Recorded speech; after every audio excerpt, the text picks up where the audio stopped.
everybody. My dad thinks his podcast is amazing, so please subscribe, give it 5 stars or whatever, and maybe he'll finally stop talking about it. Anyways, welcome to Sobriety.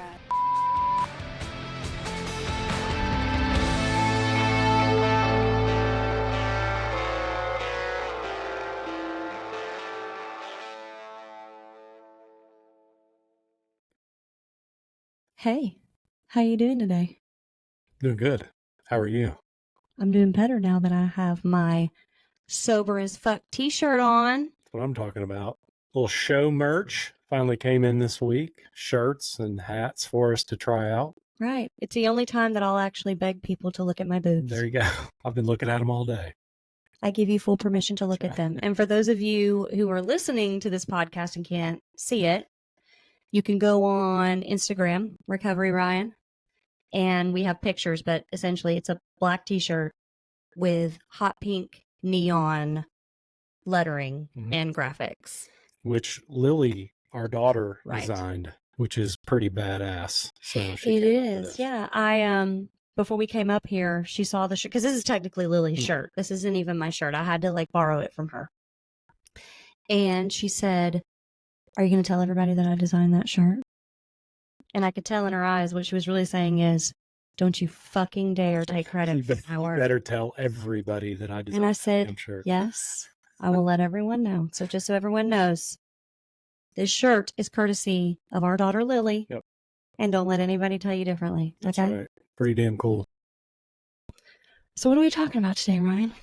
Well, today I think we should talk about, our journeys, mental health wise, fitness wise, which we both, work out a lot now. We didn't before. So I think it'd be kind of cool to talk about that today.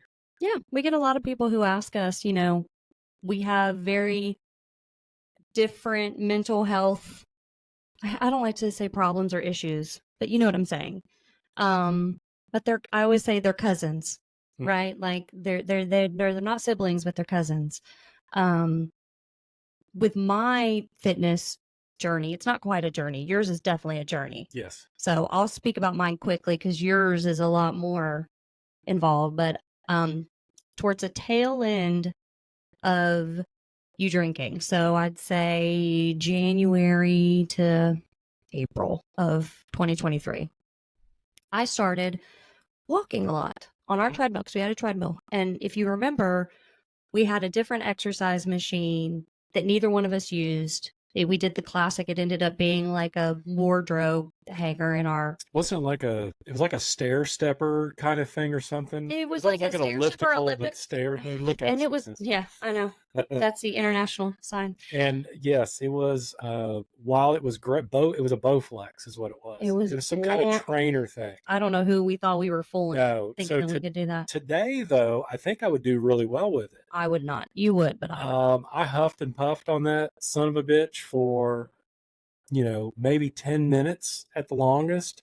That's a long time on Yeah, that. and I was done. I don't even know if I went 10 minutes. I'm convinced that the only reason you did it is because I told you from the beginning we needed a treadmill. Now mind you, you're still drinking, that kind of mind. And you would have rather eaten cold dog shit than admit that I was right. So you're like, see? I'm going to try this out. I can do it. And I was like, okay. Yeah. Right. Damn Anyways. trainer. Fast forward, we realize it's a waste of money. We sell it. We get a treadmill. And you would hop on the treadmill every once in a while. But like we talked about, I don't know if it was last time or the time before, but I was on a mental health journey and I thought, now I need to get my body going. And so I started kind of working out. And then when you got sober, you really, really started hitting it hard with 75 hard. Mm-hmm. And I was really impressed. And thank you.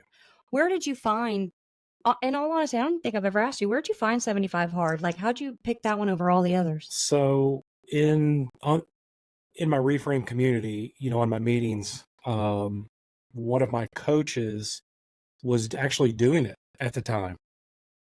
My buddy, Coach Kevin. So Kevin was doing it, And he was kind of far along in it. I think he was like 40 or 50 days into it. I knew it was a 75-day challenge because I'd heard people talk about it.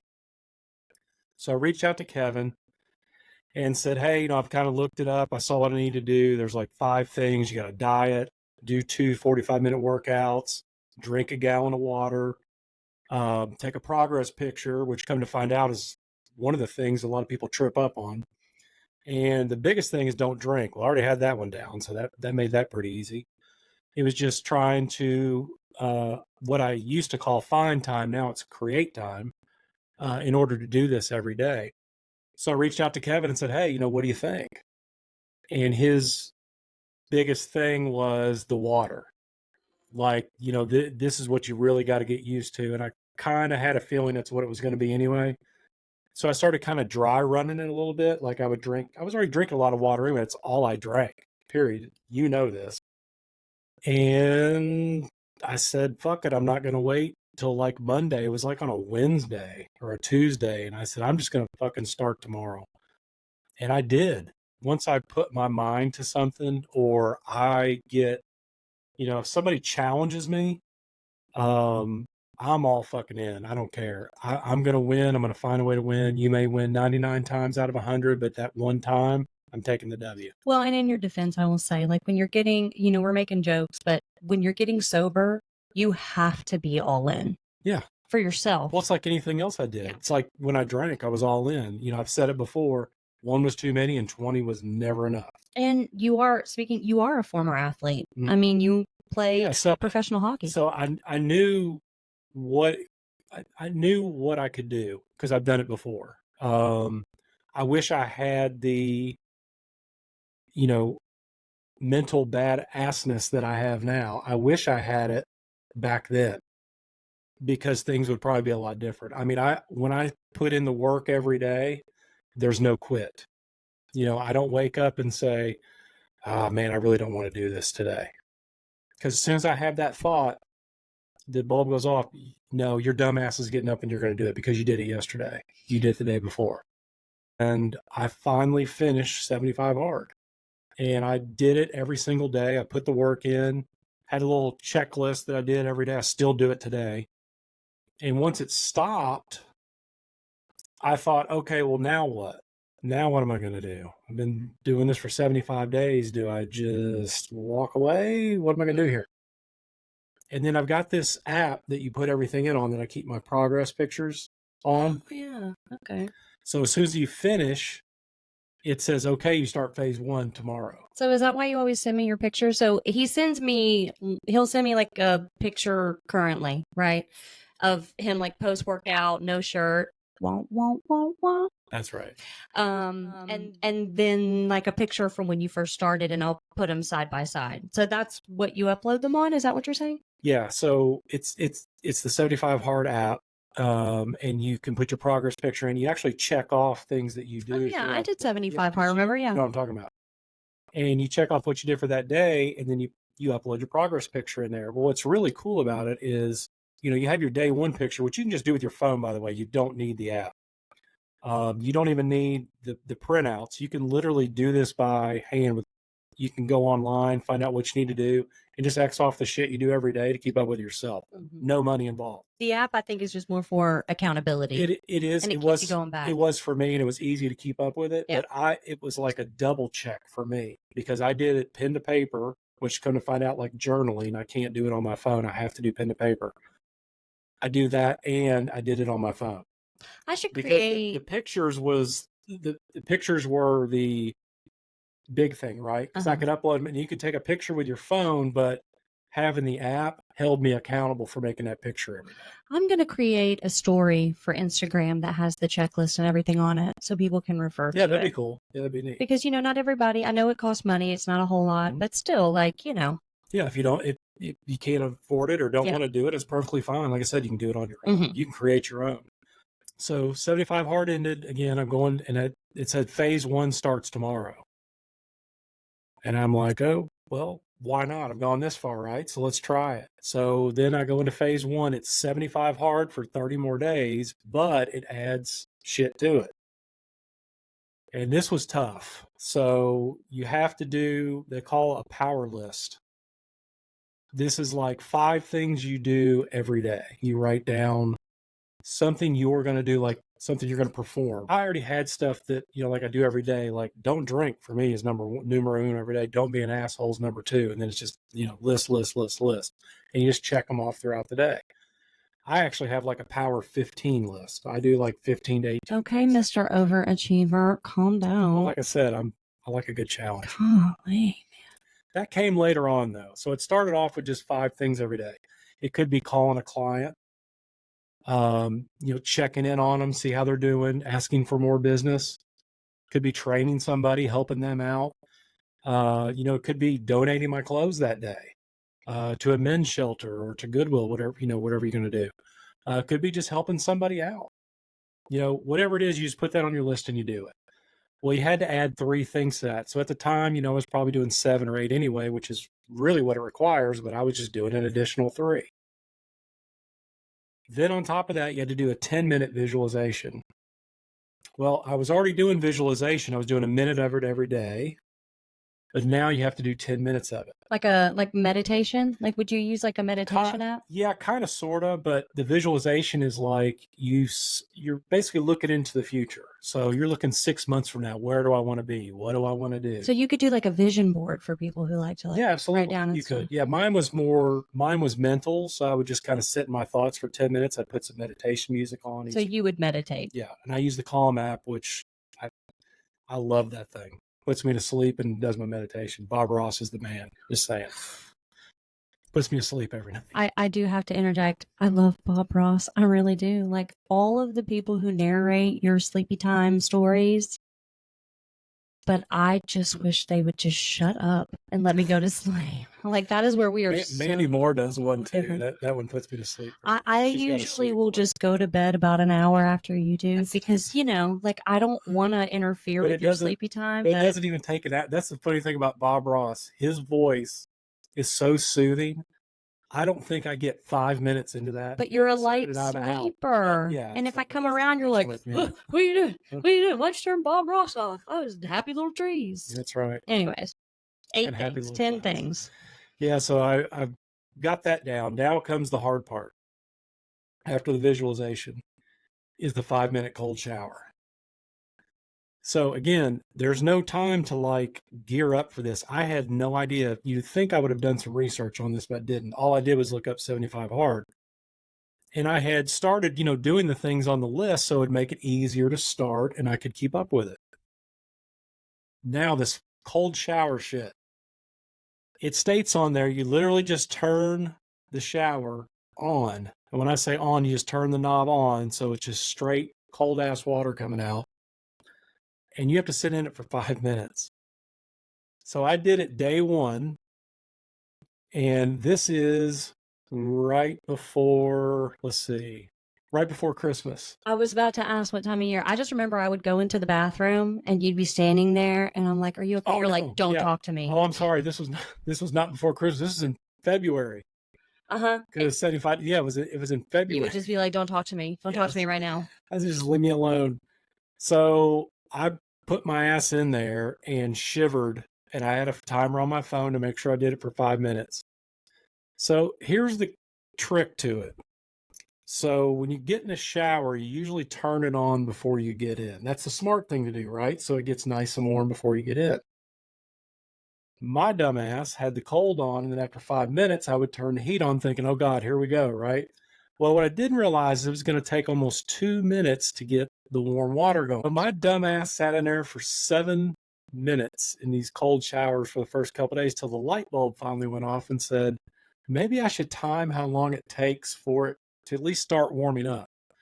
And then I finally figured out it takes 1.5 minutes. So, being the smart person that I am, I would go 3.5 minutes and then I would turn the water up to warm at least.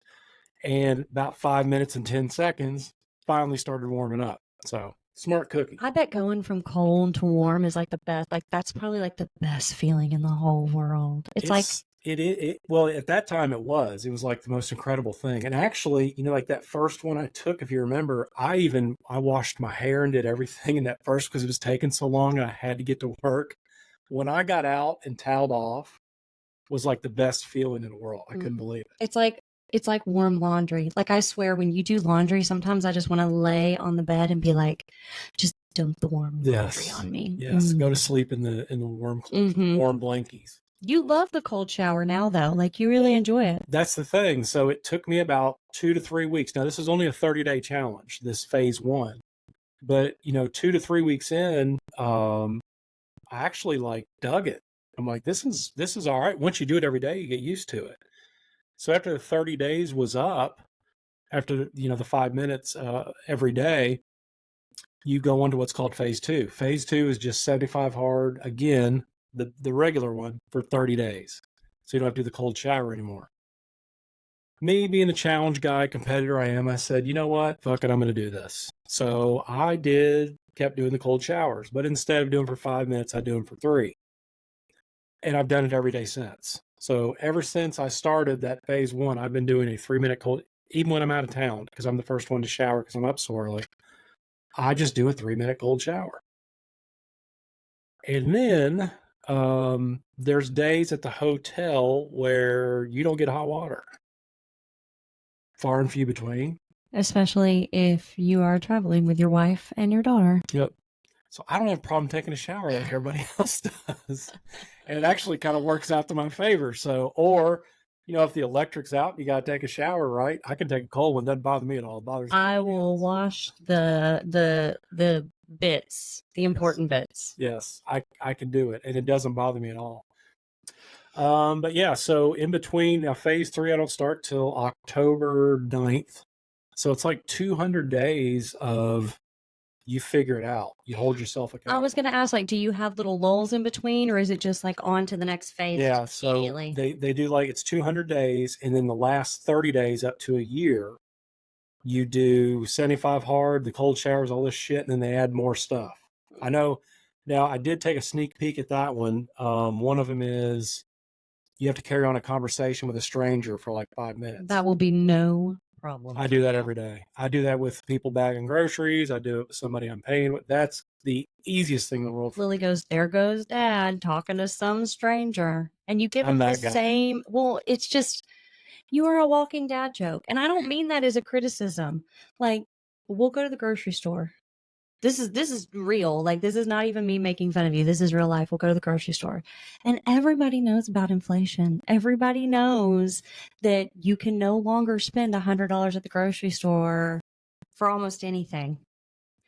And as soon as you see it, you'll be like, oh God, for what?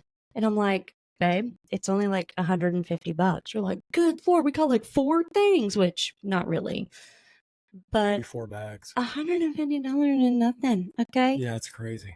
But you do it every time. And then you do this little I don't like to pay the high prices. But you do this little internal giggle. Like, you find so much humor in yourself. I mean, everybody should be that way, but you'll like say something and you'll be like, because I think it's damn good. Like, you'll just be looking at you. And if you're only listening, I'm doing a side smirk and I'm laughing at myself like, good job. Well, I gotta try my my bits out on somebody. I can't just do it at home because you guys heard all the shit. So I like telling my funny jokes or my dad jokes to other people and see what they think. On a regular basis, I look at people and I just say, just ignore him. He's kidding. Because sometimes people won't know what you're saying and they'll be like, what? Especially like youngins. I'll say young, like anyone under 25, they'll be like, huh? Yeah, they don't get me.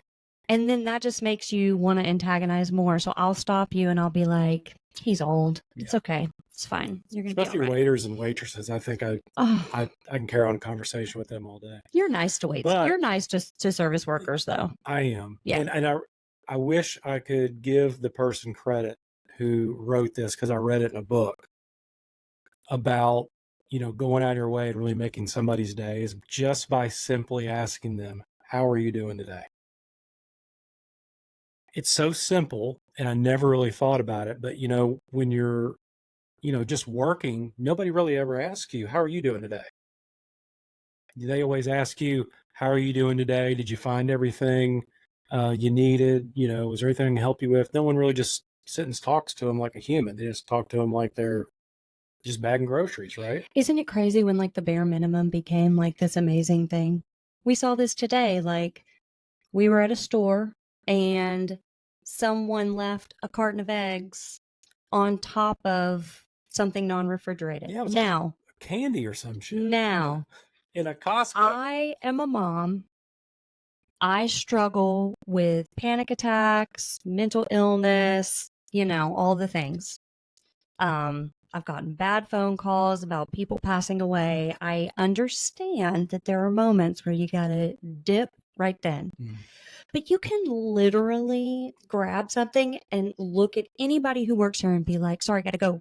Yeah, and hand it off. And hand it off. Or put it in a then we went and had lunch and we walked out and we saw a Coke in a glass bottle just sitting outside. Which is so sacred to me. God, I miss this. It is, but there was a trash can right there. Yeah, it's crazy. Oh, and I'm not trying to be ableist. I get it, but like, come on. It's terrible. Come on. Okay. I didn't mean to digress. Just little things like that irritate me. Go ahead. We're being nice to people. You're asking people how they're doing. Yeah, simply by, asking somebody how their day is or how their day's going. And I noticed that, and actually, I said something to Lily about that, and she sees me do it all the time.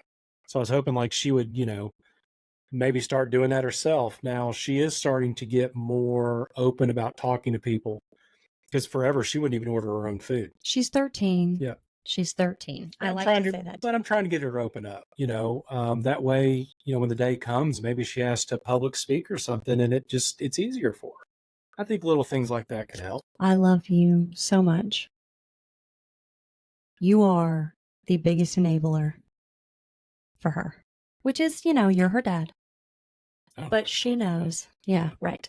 She'll be like, Dad, will you order my food for me? You're like, of course, babe. Of course, because we order the same thing. And no, it's not chicken nuggets. We order like... No, she's a good eater. She's a very good eater, yes. But I'll look at her and I'm like, and maybe I overcompensate, but I'm like, you are a woman.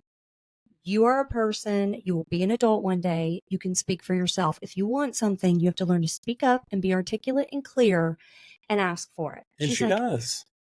But she does. With us. Orders her own food. And then here comes the server, and you're like, she'll have na. And I'm like, okay, whatever. Tall tales. You're a great dad, though. And I think a lot of that behavior with her, though, is because where you were drinking for so long and you were a little more absent, now you just feel like you want to make up for lost time. So I can't really get on to you about it. I appreciate it. I just think it's funny. Could be. I tell people all the time, I feel it everywhere. But everything's different with me. Like my whole, my mindset about everything is just so different now. And a lot of that has to do with, honestly, the 75 hard thing has changed my mental outlook on everything I do. Mm-hmm. It really does. I'm up for challenges. I'm up for helping people more. Whatever it is, I'm willing to put in the work to do it. And I can, because I've proven to myself that I can do hard shit. Yeah. And not get up in arms about it. I think that was the thing, is you were always capable of doing hard things. Before it was things that you wanted to do, not things you had to do. Yep. But now you realize, like, not everything needs some big reaction. Yeah. Because for me, I did 75 hard. The water was by far the worst thing for me. Like it would literally make my stomach hurt. It would make me nauseous. Like I'd have a hard time. Now, I wasn't getting up at 5 a.m. I think it's all about finding something that works for you. The disadvantage to something like 75 hard is it doesn't take into consideration, hormones or your body weight. It doesn't, what sort of different pre-existing medical conditions you have. It is a flat, this is what you do. Yeah. So. And there's no veering from it. Yeah. And I think that. Which is fine. I think that everybody should try it because, like, for example, you tried it, loved it, you're still doing it. I tried it. I liked the workout aspect of it and the diet, and I don't mind not drinking. So those things are fine. and the reading. But for me, the water was really, really, really difficult. And I didn't like being limited to doing a 45-minute workout outside, one of them having to be outside. And a lot That of, was tough on you. well, and that too is a lot of that is my mental illness because I know everybody says, when you're feeling down, when you're feeling stressed, go outside, Sure. right? And that's great. And that does work.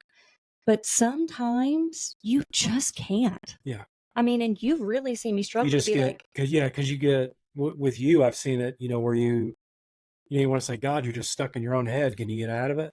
no, And then you realize you can't. no. But it's one of those things that took me a long time to realize that, No. God, Ryan, she can't get out of her own head. Can't And get out that's of her own part of it too. Like, I mean, to touch on that for a second, the last 3 days I've been struggling. We've been traveling a lot. My mom passed away, 4 months ago. It's been really difficult. And we got back from Texas on Tuesday, and I realized that I had just completely forgotten to get my medication filled, my ADHD meds. And in order to get them, I had to see my doctor because, you have to go to the doctor every 3 months to see them, which Sure. I agree with. They need to check in with you. And, you call your doctor and they can't get you in immediately. And you've seen me without my ADHD medicine. Like, we'll make jokes and stuff. And yeah, I get scatterbrained, but sometimes it can be like It can be very painful. serious. And Painful. serious, painful. I got to check in with you often. Right. And first day I was without my medication, I definitely was like stumbling over my words and just more kind of scatterbrained, but nothing bad. Second day, I came to you and I said, just be gentle with me. I'm having a hard time like keeping focus and staying on task with things. So if I overtalk or if I kind of like, I mean, it wasn't anything terrible, but I was like, if I have a hard time, just if you find 12 different like half-started tasks around the house, just ignore it. Yeah. And then yesterday was bad. Yeah. Yesterday was bad. It was really bad. I don't know what the difference was or that it took a little time to completely get out of my system, but I felt everything yesterday in the worst ways possible. Like I woke up and I think I laid in the bed for the longest time. And you came in and you're like, are you going to get out of bed today? And I said, I don't really have an honest answer for that. And you asked me if I was okay. And I was like, I'm okay. I feel like I'm walking in jello. Like I'm able to move and do the things, but it is like walking through. And we made a little joke about it. And you were like, is it sugar-free jello? I love sugar-free jello. And I said, no, it is like full sugar, sticky, attract ants jello. Like I'm itchy, like the whole thing. And I even posted something on my social media because I went to the doctor. That was the day I went and got my meds refilled. And for whatever reason, I was like, I'm going to post a picture and tell people like, this is a real thing, and I am not anti-medication. I'm not pro-medication. I am pro whatever works for you. So long as, you're under a doctor's supervision. I've been diagnosed with ADHD, properly diagnosed with OCD, generalized anxiety disorder. And, I'm still getting diagnosed with things. These are, don't go on TikTok and be like, oh my God, I have ADHD. Like, no, you need to see a doctor. 100%. And I want to bring that up because if anybody's listening, anybody is out there, like, yesterday was a terrible, terrible day for me. I completely like blew up at my daughter because she was just being a normal 13-year-old and complaining that I wouldn't do her hair or something. And I was so overstimulated. It was like my nervous system was trying to process everything. And I blew up. And then I immediately felt like absolute shit afterwards. I went in the bedroom and I literally cried myself to sleep last night. Yeah. Again, I was fine, not in a dark place, just all the things. Then it made me miss my mom because then I went to that place of, oh my gosh, I should have been a better daughter. I like cuddled her blanket. And even this morning, the first thing you said was, how are you doing? And I was like, I don't know yet. And you went and got my medicine this morning and you were so gentle. You're like, here's your medicine. And I looked at you and you were like, are you sure you want to go run errands with me today? Because we had to go to the grocery store and stuff. And I said, yes. I need to get out of the house. And I was like, are we going just the two of us? And you said yes. Your mom, my mother-in-law, lives with us, so kids stay home with her.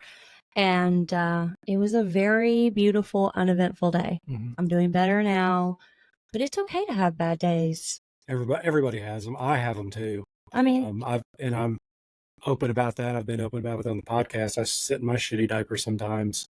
Not, mental health, just, sometimes I have a bad day where I'm just a fucking asshole because I got something weighing on my mind. And it's nice to be able to talk to each other and just say, hey, listen, I'm having a bad day today. Leave me alone or cool off or just take it easy on me. I'm going to go in the room and just veg for a few hours. And I'll tell you what helped me the most. And again, this is just me. Everybody needs something different. In the past, you would always try to be like, what do you want me to do? What do you want me to do? Because you would want to fix it. Yeah. And now you realize selfishly that's because you didn't like where I was and it was bothering you. And it's not that you were trying to help me. You were trying to get me to be in a better mood so that you could enjoy the day. So that it would make me feel better. Right. Because when you were drinking, you'd be like, oh, great. What now? Mm-hmm. But yesterday it wasn't like that. Because I can be struggling and you can still have a good day. Yeah, absolutely. Like that's okay. Right. And last night when I really started crying and I got my mom, I mean, it was like a whole thing, if you can imagine. I got my mom's blanket that she literally was on her when she passed away in the hospital. And I was just like the whole thing. You didn't try to fix it. You didn't even try to snuggle me. And I don't mean that in a bad way. I mean that in the best way. Because when I'm that upset, I don't want anybody to touch me because I'm already so overstimulated. You just sat in the bed. And I think you asked me one time, you okay? Can I get you anything? And I was like, I just really fucking miss my mom, with my whole body. Mm-hmm. And if I talk about it too much, I'm going to cry. So I'll wrap this up. But I could tell that every once in a while you would just kind of you would be reading or on your phone. You just look over, and that was it. And you were finally like, are you ready to go to bed? And I said, yeah. And you said, well, let's get under the covers. Mm-hmm. Lights out, just quiet time. You were just like, let's just actually get into the bed. I turn the air down. Let me go get the dogs. I'll set the alarm on the house. Just get in the bed. That's all you gotta do. I don't even think I brushed my teeth. Mm-hmm. Do you know what I mean? I went and peed and I didn't even brush my teeth, and that's okay too. Yeah, things have changed a lot, obviously for the better. Mentally, physically, for both of us. I've really gotten into reading. I don't giggle at you for the reading because I love reading now. I used to hate reading, but you are so fucking hooked on two things. One is Kindle, which I got for you was it Mother's Day? It was really my birthday gift to myself, but you went on, I said I wanted it and you got it. So yeah, whatever. It's like the whole engagement ring thing, right? I sit in the pool with my Kindle. It's the best thing in the world. It is crazy because you are on that damn thing all the time. But not only the Kindle, but you're reading these smut novels, whatever they are. Fairy smut. Okay, it's Sarah Moss, and if you know, it's not really that smutty. I mean, there's some hot scenes, but it's not really that bad. Well, I could think of worse. Hey, whatever makes you happy. However, before I got onto the smut, okay, you were reading, and I used to be a really voracious reader long ago, and then kids in life, whatever. Sure. But you had started reading. We'll call them. They're non-fiction. Yes. Because that's part of the 75 Hard Go is a non-fiction book that you have to read every day. And you had read way more than I had, right? And I started doing 75 Hard, and I was like, I need a book to read. I need something to read. And I started out with some of my feminist books and stuff like that I had read before, but I thought it'll be an easy reread. And I came to you and I was like, I need something new. These are great books, but I've already read them. And it was so flippantly in passing. You were like, I really think that you would like this book. It's by a guy named Jay Glazer. And you assumed I knew who he was, which I don't, because you'll come to find out that as much as I love my Dallas Cowboys, I know nothing about sports, right? And you had to explain to me who he was, and I thought, whatever. And you said he has a lot of the same struggles that you have. And you bought the book years ago when you were still drinking, Yeah, I was right? still drinking. I bought it. It was like 2.5, 3 years ago or something like that. He was on uh, one of it's a podcast now, but it used to be a TV show, Dan Levitard show. And he was on Ballers too, right? Yeah. Okay. Yeah. But he was on Levitard, which Levitard was on Ballers as well. So I think that's how they became friends. They're both friends with The Rock. I didn't or really whatever. watch that show with him. But I heard Jay on there, and he was talking about this book. It's called Unbreakable. And as soon as I heard him talk about it and his mental health struggles and things he went through and combat sports and stuff, I was like, you see this guy on NFL Sunday, and he's just a lovable little guy, right? And him and Strahan and Howie Long and TB, they have this like banter with each other, right? He's great on screen. He's great. He's like a comedian. He's fucking hilarious. But off the screen, he struggled mightily with mental health. I mean, big time. And if you read the book, you know what I'm talking about. I don't want to give anything away on it, but the guy's the real deal.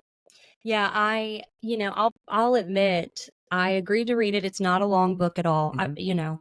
And when I first started it, I thought, I have zero interest in reading a sports book. He's like talking about all these athletes, and I thought, I'm going to give it a chance, and I'm just going to read it.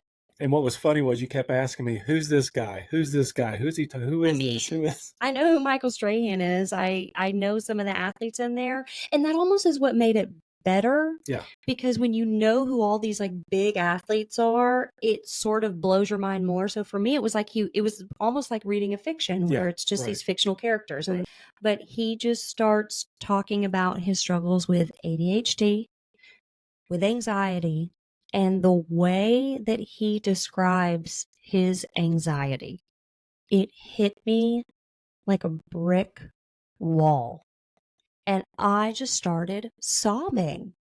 Not even out of sadness, but it was like he had gone into my brain and articulated my mental health in a way that even I couldn't. And I like read those pages like over and over. And then you walk outside and you're like, are you okay? And again, I struggle. So you're thinking, oh gosh, what's going on? What happened? And I was like, and I read the pages to you. And in the moment, I guess you were expecting something so terrible that was so minimal. You were like, oh, okay, so you're okay. Yeah. And I was like, did you not hear what I just read to you? And you were like, I did. It's great. I'm going to read the book, babe. Like, I get it. But like, you're okay, right? I was like, I've never been better. And I'm like sobbing because it was so relatable. It was so relatable. And I felt things that are relatable before, but the only thing I'll give away from the book is like he causes anxiety like a bully. Mm-hmm. And he's like, it's bullying me. And people may have heard that a million times before. I had never heard it explained like that. And I was like, man, that is so damn true. Which is funny because, I've heard that before because in active addiction, when that little like demon comes up on your shoulder, like, you need a drink, you need to gamble. But a bully, because you think of like that's the thing is bully. You name that. You name that internally, like, not today, Stewie. That's what I call mine. Stewie. Not today, motherfucker. You're not going to get me today. Yeah. If that ever comes up, that's kind of what I call that person, which is the old drinking me. Anyways, so then you're in your office one day, and I walk in, and you just have tears dripping down your face. And I said, and in the book's there, and I was like, you finally fucking read it. If I had read that book first before doing anything else, it would have set the tone for everything else. I know that it sounds crazy, but like, it really is that great. Yeah, for mental health, it's incredible.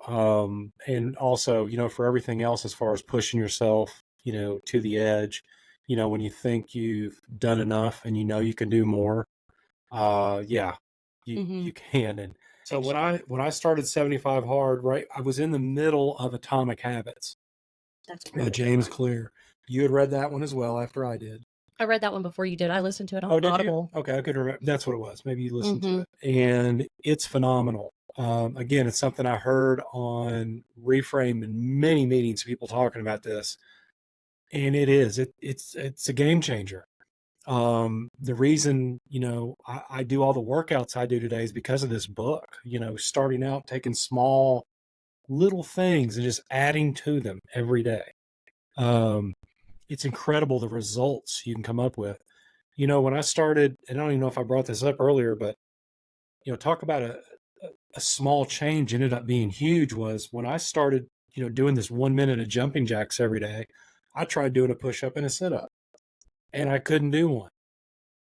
It got to the point not too long ago before I injured my shoulder, I was doing 100 push-ups a day. Wow. And I could do sit-ups and crunches where I could not do those before. Now, since my injury 3 months ago, I've worked my way back up. Now I'm doing 50 a day. A buddy of mine challenged me in my men's group to do 60, so now I've moved it up to 60. So I'm working my way back up now that my injury's I'm almost fully 100%. But I can do sit-ups and crunches where I couldn't do it before. It's all because I just did small things every day and they add up. And that book is what really changed my mindset on that. That's an incredible book. Another one that really has helped me out with my diet and changed the way I eat mindfully and then also with supplements is called The Fitness Mindset by Brian Keane. Damn good book.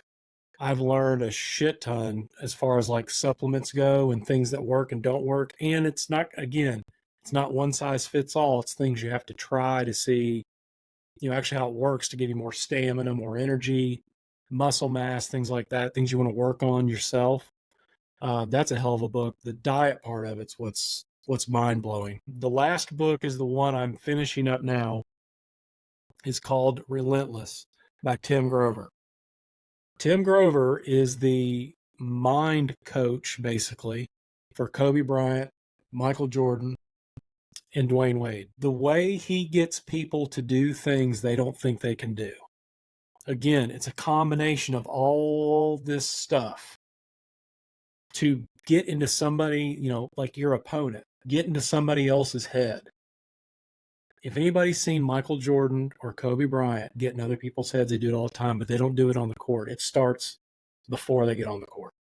You got to outwork your competitor every day. And I do. That's one of the reasons I get up at 5 a.m. because I'm going to outwork it while everybody's sleeping. I'm out giving it my fucking all every morning. Yeah, whatever it is, it's important to you. Yes.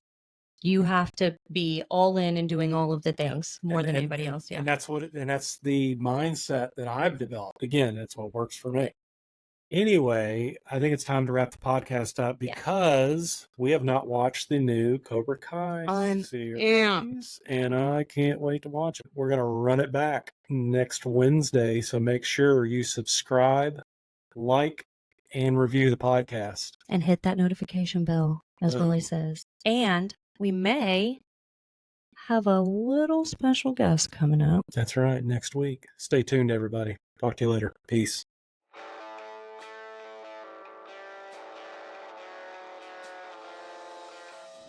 If you love the podcast, which I know you do, please like, subscribe, and hit that notification bell to get notified every time we post. That's right. Dropping them, baby. Word.